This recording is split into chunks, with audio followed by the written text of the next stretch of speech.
Hello, book lovers. Welcome to Must Love Books.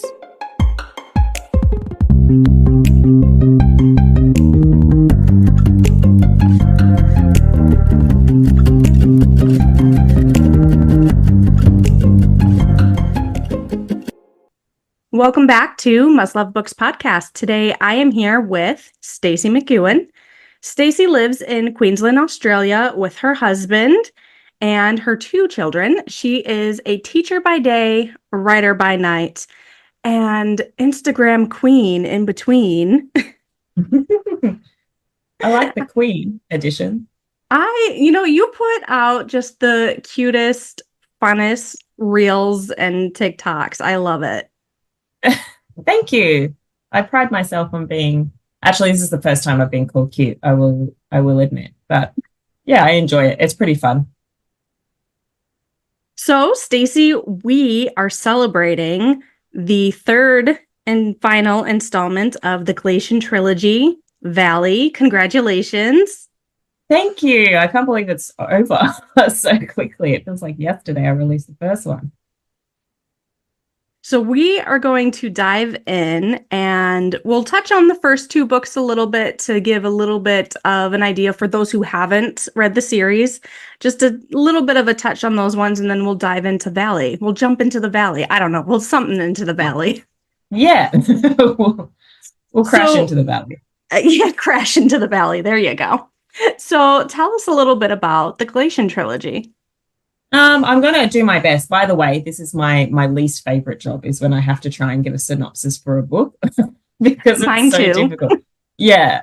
I feel like when it comes to authors, don't ask the authors what the book's about. They're the last person who's going to be able to explain it to you.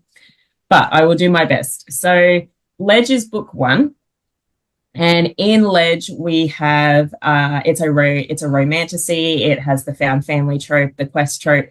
It's enemies to lovers in the way of natural enemies. So we have a civilization of hostages that are being held captive in a place called the Ledge, which is essentially just an icy mountain shelf very, very high up. It has an uncrossable chasm on one side and an unclimbable rock face on the other. So the hostages there have absolutely no hope of escaping. The weather is incredibly hostile. As are the people who live there, which makes for a very fierce, deadly main character named Dawson.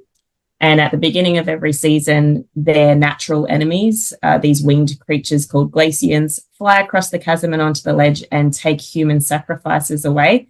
And the people on the Ledge have absolutely no idea why that happens until Dawson, our main character, is selected as a human sacrifice at the beginning of the season, carried away, and she learns what the hell is going on. And thus begins her bid for escape. I love that. And then like, how did I do? You did great. Rate that was a pretty good synopsis. Yeah. I am also terrible at synopses. They're the worst. Yeah, they actually make me sweat. Like if I have to write I need a 3-day break. I would literally rather pay someone to do it than try to write 100%. My own. 100%. Do you think, are there people who write synopses just as people who offer that service? Yeah, there totally are. So if not, surely that's a gap in the market. I haven't never met anyone who has enjoyed writing a synopsis or coming up with one on the spot. Yeah, there's a few freelance editors that will do it. Who use that as a service. Yeah. Man, that would be just like the worst job for me. Exactly. I couldn't do it. Don't ask me what this book's about. I can't tell you. Yeah, I don't know. Did you write it? Yeah, but I've forgotten. I don't know what it's about. Whether I write it, whether I read it. Yeah. The things that I point out are like minuscule random details and like not part of the overarching plot. I'm like, well, I like this scene. Okay, but what's it about? I don't know. Yeah. That's me. I'm like, well, they kissed up against a wall of an inn and they're like, great, but like what's it about? And I'm like, I think there's a war happening. But anyway, let me tell you about this dog. Yeah, that's me as well. I just like extrapolate like random parts of the story that actually have no forbearing over the plot at all. I just like that's what mattered to me when I was reading it. Okay, now round 2 with Chasm. Oh God. Okay, so Chasm picks up exactly where Ledge left off. We have I'm going to try and do my best not to like make this completely spoilery for people who haven't read Ledge. But Chasm sees Dawson once again captured, but this time not because of the Glacians, because of the Queens of Tersor, who live on the ground and not in the mountain. So after having escaped the Ledge, she is now a captive of the palace in Tersor, and she's in the dungeons there, and she's hoping for escape. When she manages it, she teams up with a mage named Baltise, who we are introduced to in Ledge. They kind of come together to try and manage this new magic that Dawson has somehow collected, and they are reinvigorated to try and release the hostages that still remain on the Ledge. And that's sort of Dawson's objective throughout all 3 books, is to try and rescue those who are still on the Ledge. And she's very moralistic in that way. She doesn't believe they deserve to remain there. Excellent. Okay, now let's crash into the valley. So again, block your ears if you've not read them yet, because otherwise it's going to be a bit too spoilery. But we leave book 2 with Dawson, her love interest, and her sort of band of thieves having managed to rescue the people from the Ledge and fly them into the chasm after learning that she cannot bring them to the kingdom of Tersor because the Queens want them back on the Ledge. The Glacians want them back on the Ledge. And so they go through the chasm in hopes that the chasm has an end, and that at the end there will be somewhere safe for them all to live. So Valley is all about trying to get those people to a better place and hopefully a nice green valley, although the reality is absolutely no one knows what lies on the other end of the chasm. They're just living on a prayer. There's magical beasts in this story. There's a lot more mythical lore. And it's very high stakes, very tense, and there's a lot of battle scenes in this one as well. Excellent, excellent. So my first question, when it comes to fantasy, we often see these huge sweeping worlds and these like vast maps, and just fantasy worlds are always very large. In the Glacian Trilogy, your books all focus on very specific, small, kind of contained settings. Yeah. What inspired you to make that choice? You know what? I just don't think I'm intelligent enough to follow like a slew of kingdoms and places. Do you know what I mean? Like, I feel like with every kingdom, I'm going to have to come up with a religion, a currency, an accent, and all of these things in order to make it rich and to differentiate it.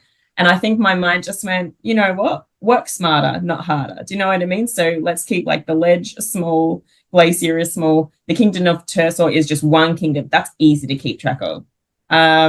Also, originally, do you know who was having to do the map? Me, this girl right here. I can't draw. So the idea of having to create a map seemed a lot nicer to me if there was only a few places on it and if it was a bit smaller. So yeah, I think that's the whole of my answer. I think that probably makes me seem like lazy, which is exactly what I am, by the way. So yeah, that's my answer. It's a mix of laziness and stupidity. Excellent, excellent. Have you ever seen, I saw it going around on TikTok not too long ago, and when I say not too long ago, it means it could have been 2 weeks ago, it could have been 18 months ago. I don't actually know. I have no concept of time. Who knows? But there was this on a writer page, a kind of a TikTok tip for writers in creating maps, and they called it the rice method. Have you seen this before? No. Okay, so basically you take your big piece of paper that you're going to draw your map on, okay? Yeah. And you dump a pile of rice, and it spreads out a little bit, kind of, And then they go like and then you around just them. trace all around it, and there's your map. Then you Oh just my have to fill God. in like, here's a river, here's a mountain, here's a castle. Boom, Oh map my done. gosh. This is genius. Oh, this would have saved me so much time. I, in the end, threw the map that I made out and handed it over to the publishers to do. But at one small point in time, I was going to self-publish Ledge. So that's why I thought I'm going to be responsible for this map. And I can't remember where I said anything is. I can't even remember the names of all the places that I added. And there weren't that many. But yeah, I've been told a lot that like the names that I give places are very literal. Like I'll literally just call a ledge, and I called Yes. the chasm, and like and I was like, and that's also a valley. I don't know if you can tell. Yeah, I'm just really like spoon feeding readers here, and it might seem that way, but really, it was probably more for myself to keep track of. It did mean that I got to do less info dumping when I'm setting up scenes and stuff, Yes. which I do like. But this is probably like the laziest way to avoid info dumping, by the way, is if you just call a spade a spade. Well, and that is one thing about high fantasy is the info dumping in the beginning, Mm-hmm. and sometimes it is a lot to chew Oh on yeah, and get through. yeah, yeah, 100%. Um, Yeah, and I mean, I'm here for it. I love it either way. Either give it to me simple or make me have to practically open a textbook to understand what you're talking about. I don't care. I'll take it either way. yeah. Like you know what you're getting into if the book has a glossary. If it's got a Yes. glossary, you're like, oh, Or when the maps are multiple pages. oh, yeah. Oh, yeah. If they're like, listen, this is the whole world. And then this is the country that we're focusing on, and this is the village inside that country. But yeah, Yep. that's when you know that you're going to need like tabs, a dictionary, yeah, A maybe a notebook. pinboard. Take some notes. Yeah, yeah, yeah, Yeah, a whiteboard. like yeah. solving a murder. Some push pins. Yeah, exactly. Exactly. And I'm here for it either way. Me too. Me too. So let's talk about your inspirations for starting the Glacian Trilogy. So I think at the time, when was this? I think it was around 2020. We were like pandemic time. I came up with the idea of it, and I had read back to back maybe 3 or 4 books that sort of had a similar theme. They weren't. One of them was a fantasy book, but I'm pretty sure the others weren't. But they all had the theme of like survival of the wilderness. And so I got it in my head that I really wanted to write a romantasy that was a bit of survival in the wilderness. And I kind of like the high stakes of that. I like that that the main character's success is predicated on things like timing and weather and injury. And it always seems like, there's just not enough sand in the hourglass, and and that death is imminent all the time. And I like how tense that storyline is. So I thought there was so many different romantasy tropes or romance tropes that you could filter into that. I love the caregivers trope. I love the forced proximity trope. I just thought that set up like a lot of different opportunities to build romantic tension as well. So I was sort of obsessed with that idea. I didn't really want to put a main character on a boat in the middle of the sea. I felt like Castaway's been done. I didn't like the idea of a desert island or stranding someone in the middle of the desert. And so the image that came to mind for me was somewhere very, very cold and difficult to survive in. So I sort of had this tundra, biome in my head. And I really thought I could probably turn like that storyline is always about the main character trying to get away from that place. So I wanted to make that place very, very hard to escape. So I came up with the ledge with a chasm on one side that can't be crossed and a mountain that can't be climbed on the other side as a way to sort of trap my main character there. And then I just kept asking myself questions from there. So if she's trapped on this ledge, then how did she get there? Is she the only one there? And if she can't get herself there, then who did? What kind of creature could get at like a whole bunch of people from a valley up a mountain and then onto this mountain shelf? So the premise of ledge with the glacians being winged creatures that hold them captive on the ledge because they need humans for a specific reason, and they need to keep them alive there, and they only need a few of them at a time. I just kept asking myself questions and coming up with answers for that until I had a full plot. And then I went from there with Dawson's Escape. See, that's not lazy. No, but maybe the naming of places was lazy. I'm like, you guys might need 10 different places. I only need 3, okay? So let's talk about your writing journey. And then after that, we'll dive into your publishing journey and why you chose not to do self-publishing as you initially were thinking. So let's talk about your writing process. Oh, okay. My process is that I wake up in the morning. I have a small existential crisis. Then I have coffee and cereal. And then I have my second existential crisis. Usually then I go on social media and check my social media as a way to procrastinate having to start work, at which point I have my third existential crisis. And then I open up my laptop, and as you and I were just saying, Krystle, I sit there with my cursor, and then I just move the cursor around the document for a solid 20 minutes at least, just staring into the abyss and pretending like I'm doing anything at all. I'm not. I'm literally just making the cursor jump around in between sentences. I'm not even reading anything at that point. I think I'm just like finding the will to live. And then around the 20-minute mark of that, then I start, and I write solid trash for a good 15 minutes at least. And then and then the writing gets better. And then at the end of my writing session, I usually write somewhere between like 1,000 to 2,000 words a day. Unless the fifth existential crisis happens. But if the fifth existential crisis doesn't happen, then I can write like 1,000 words to 2,000 words a day. Usually absolutely no more than that, because everything after that is garbage fire. But at the end of that writing session, I go back to the start, and then I fix up that first little bit that I did that I know was absolutely terrible.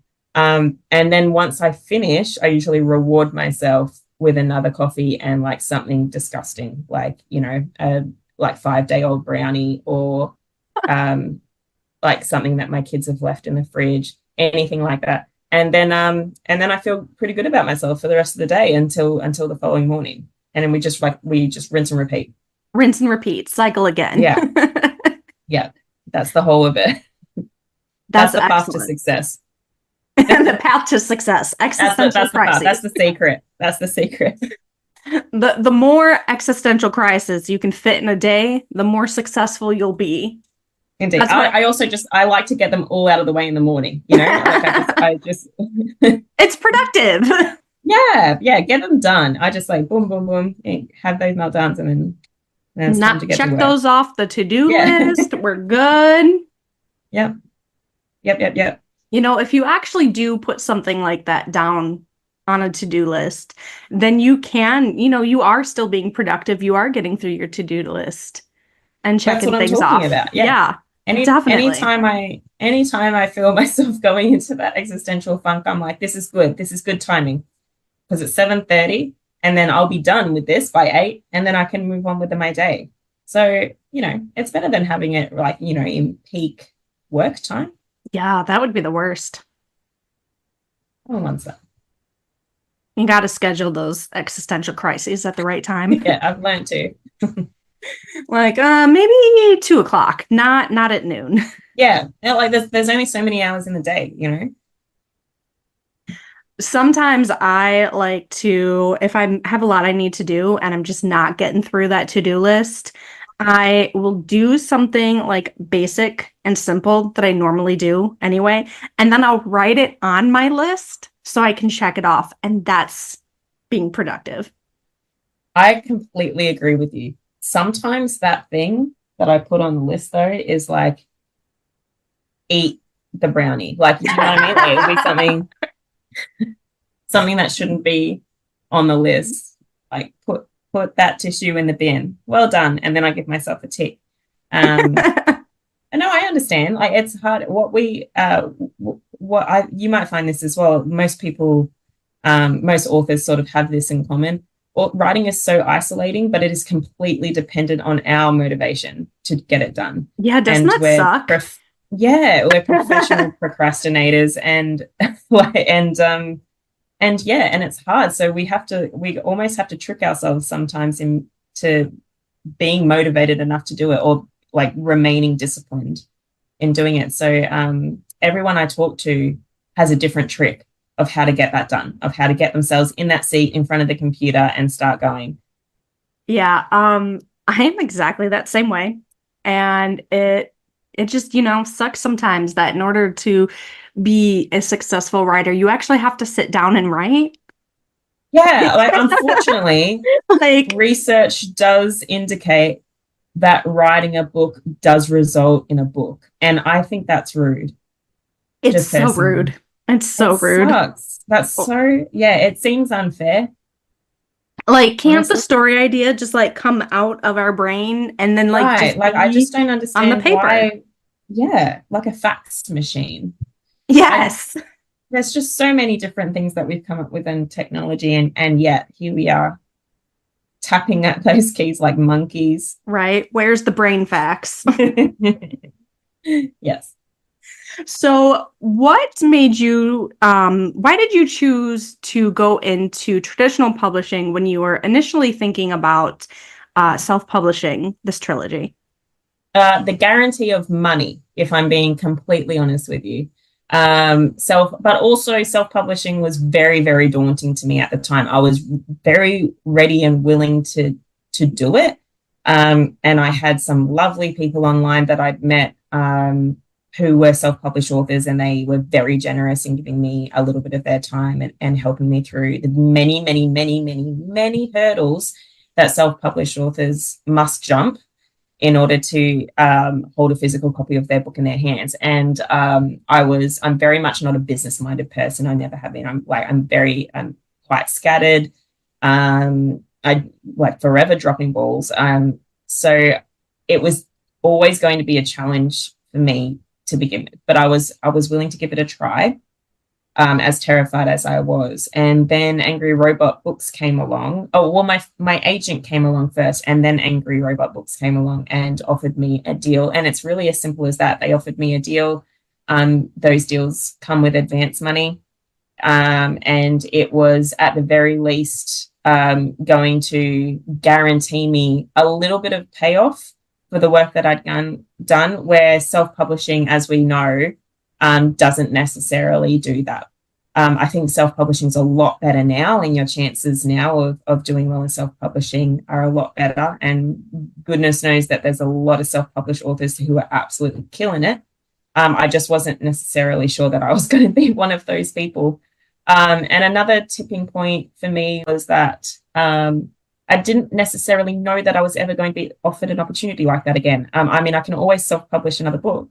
I didn't necessarily know if I was ever going to be offered another traditional deal. So there was a very big part of me that just thought, I want to say yes to this opportunity I've been given to see what it's like. And at least then I know. And if it's not for me, I can always sort of revert back. So yeah, I think that was ultimately the reason why I cancelled that self-publishing journey right at the 11th hour and decided to have Ledge traditionally published instead. And I haven't looked back. I've been very lucky, very fortunate, and I think this suits me well. Yeah, it's worked out But fantastically. yeah, I just think that the different types of publishing journeys suit different people better. I think I have a lot of friends who have done both, and they just know that self-publishing is right for them and is what's best and it suits them. I'm not sure that it's ever going to be for me, purely because I do not have my ducks in a row. Truly, I don't. I need someone else to help me shepherd the ducks. Someone to push those deadlines on you. Oh, yeah. So I know that you have a romantasy duology in the works. Are we able to Yeah. talk about any of that yet? Yeah, we absolutely can. So the title of book one is called A Forbidden Alchemy. It's another romantasy, quite different from Ledge in that Ledge was very medieval, sort of Game of Thrones, The Witcher vibes. This new duology is very much Peaky Blinders and Shadow and Bone vibes. So a little bit different in terms of setting there. But I'm very excited about it. It's a continent that is rich in something called terranium, which is mined out of the ground. And terranium has encased in it a magical element that, when consumed, gives people telekinetic powers. So we've got sort of some elemental magic in there. We've got different class systems of magic.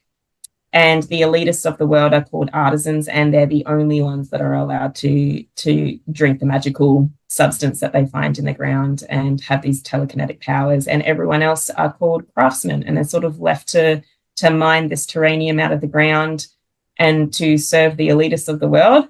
And my two main characters meet as children, as 12-year-olds. They uncover a big corruption in the government, a big secret together. And one character, Patrick, he chooses to take this secret with him back to his old life and to continue his life as a craftsman and start a rebellion.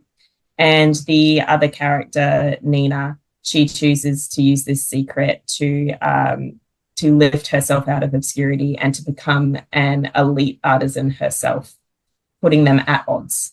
So it's not... what would I call it? I would call it a childhood friends turned rivals turned lovers turned enemies trope.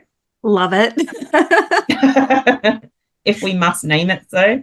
There's a love triangle in it, which I personally love. No one can ever take the love triangle away from me. I think it slaps every time.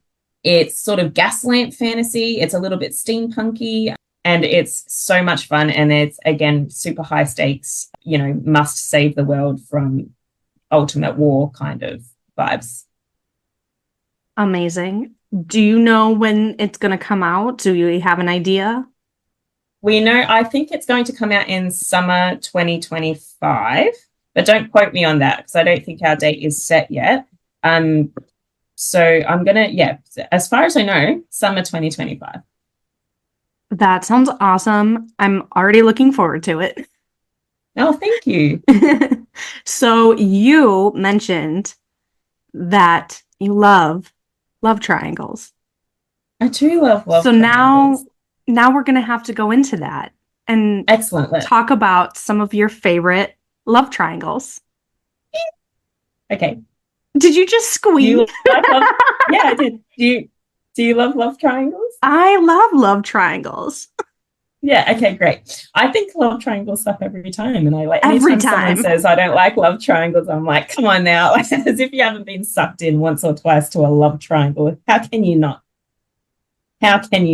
One of my favorite love triangles of all time, just purely for the drama of it, is the one in the Vampire Diaries between the Salvatore brothers and Elena. Just because I love stirring the pot, and that pot never dries up. Everyone is still, I can't believe this many years later, people are still obsessed with it. So always love Vampire Diaries. Oh yeah. Books and TV show. Hell yeah. And I love how fired up the fandom remains. That's so much fun to me. Yeah. There's still conventions multiple times a year and they sell out Yeah, people are obsessed, and for good reason. But also, I think this is why love triangles work, because we will continue to have conversations around it forever and ever. So for you, Stefan or Damon? Oh, Damon. Absolutely. For sure. Every time. Yeah, for sure. Every day. Yeah, every day of the week. And I think that was maybe the first love triangle that I became invested in as well. So I think that's the standout in my mind is the one from Vampire Diaries, because that was the first one that I was really like. Also, just like it to be completely basic, when Twilight was huge, I was about 18 years old, I think. So that was peak romantasy time for me, that era of my life.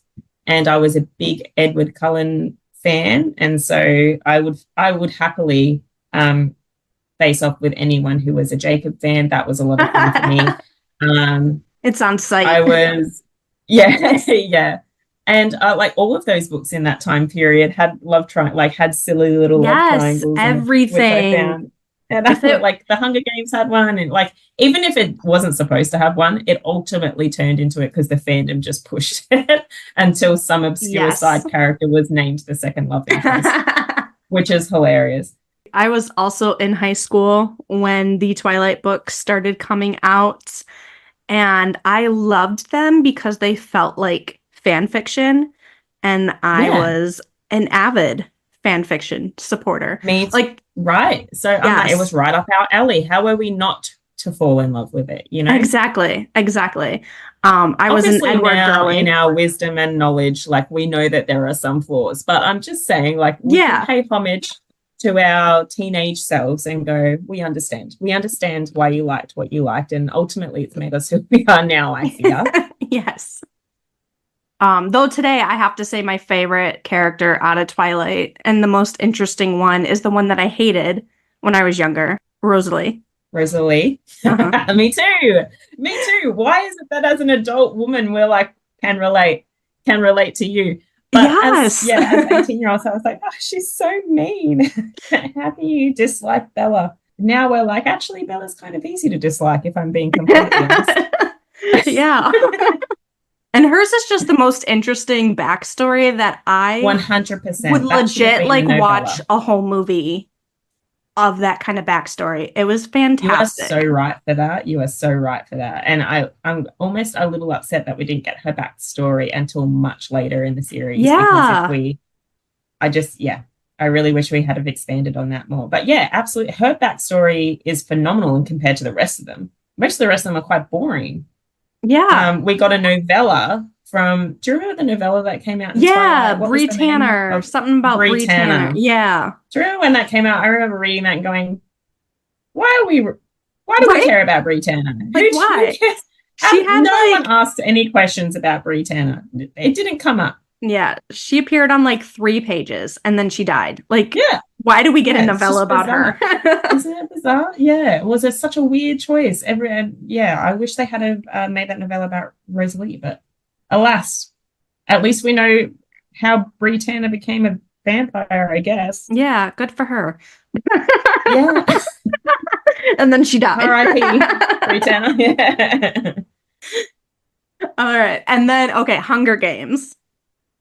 Oh, okay. This is controversial. Who was your pick? Mine is PETA. Oh, no. Mine was not. Oh, no. But this is another thing that as a girl, as an 18-year-old, I was just already quite obsessed with. Actually, I think I was maybe like 20, so that's not an excuse. I think I was maybe 20 when Hunger Games sort of hit the screens and the stuff, and I began reading them. But I was obsessed with Liam Hemsworth, so it was an unfair advantage. Okay, that is fair. His way, and I reread The Hunger Games.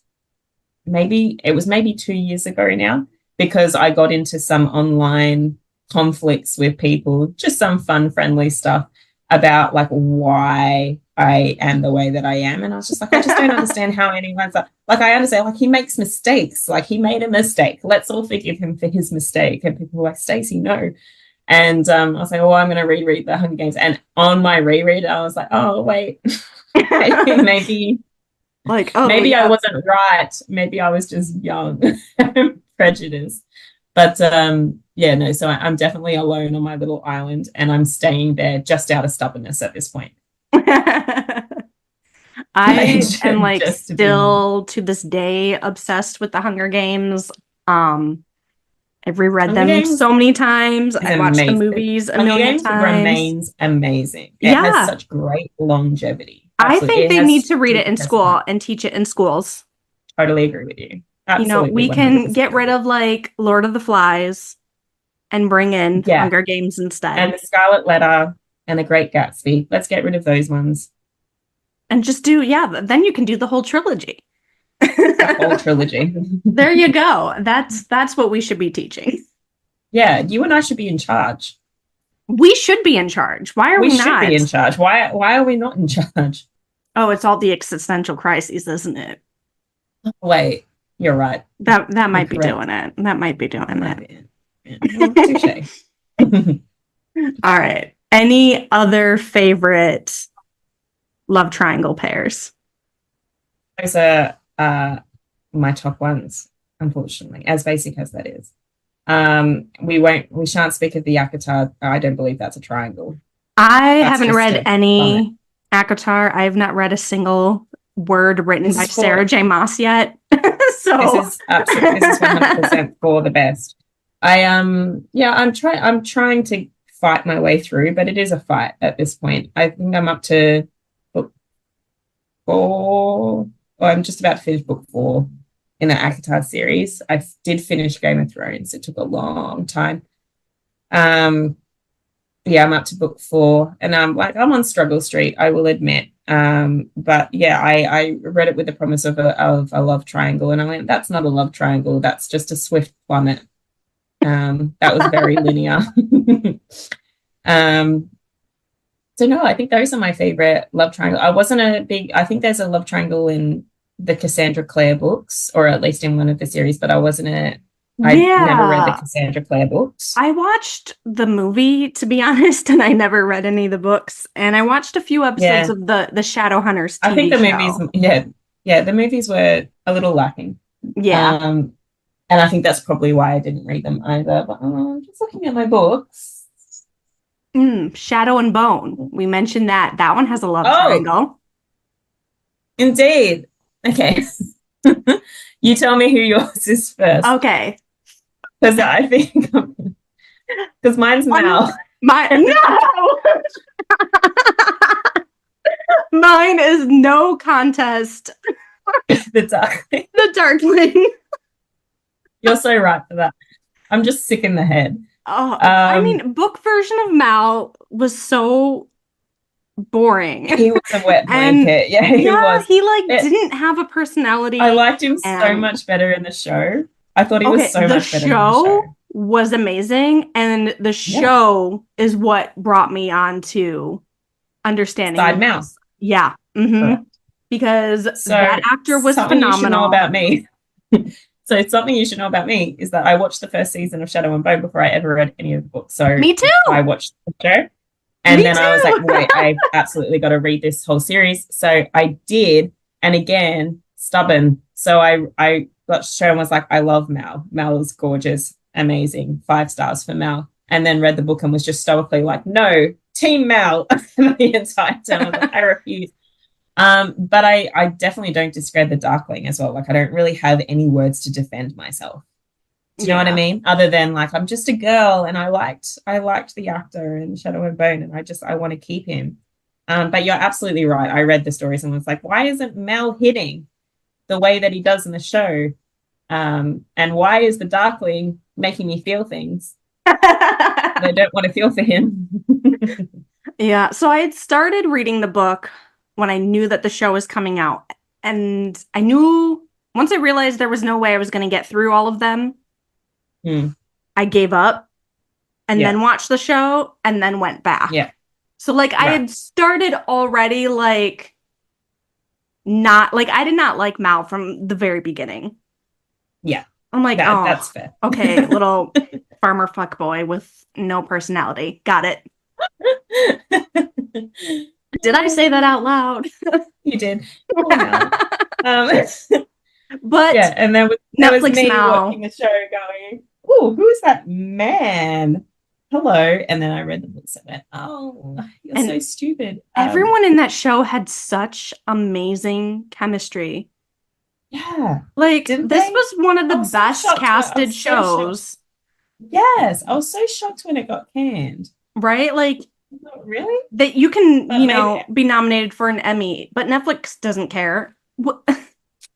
Why? What is the reason? Weird. I was like, oh, wow, I would have thought that it had a massive following, like a massive fandom. So I don't know. I do know that they convoluted the story a lot. Like, obviously, they meshed Six of Crows in with season 2, Yeah. and that was a choice that not a lot of people liked, but I wouldn't have thought that it would cause the series to be canned. So I wonder if there's just something else there.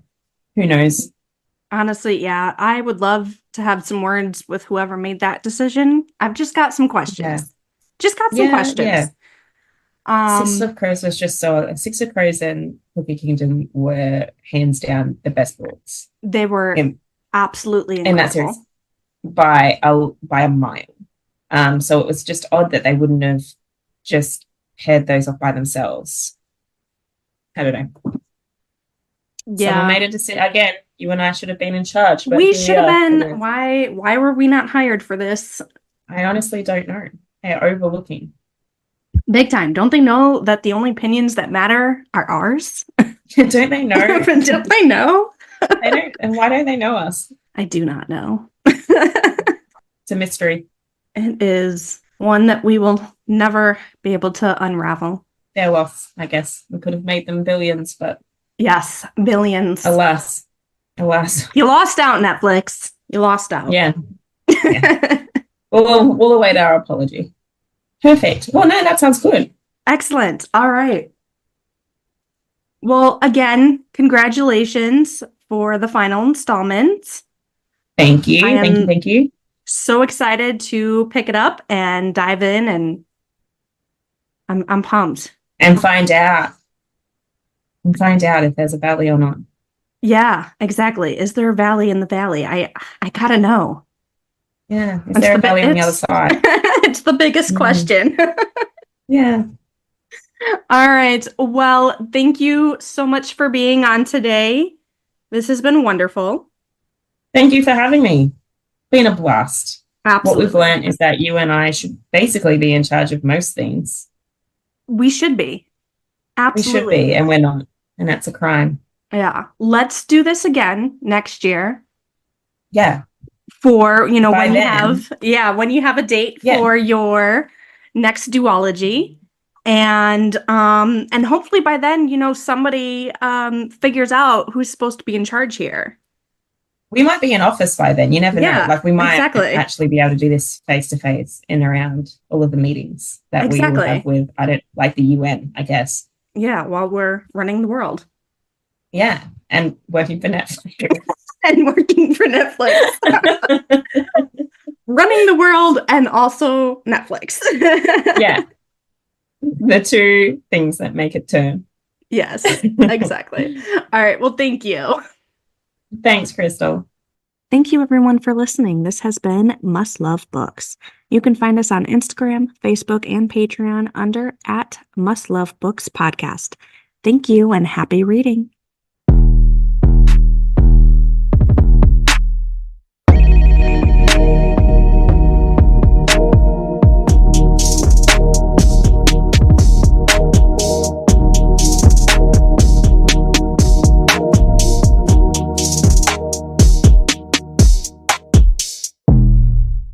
Are you a financial advisor considering the Independent Registered Investment Advisor or RIA model and wondering where to start? Start with Schwab Advisor Services. Schwab has helped thousands evaluate the full range of options and can help you determine your best path forward. Navigate the big and small decisions by tapping into Schwab's decades worth of insights on what fuels RIA success. With Schwab Advisor Services, you have a custodian that will support you every step of the way. Start your journey today at advisorservices.schwab.com/paths.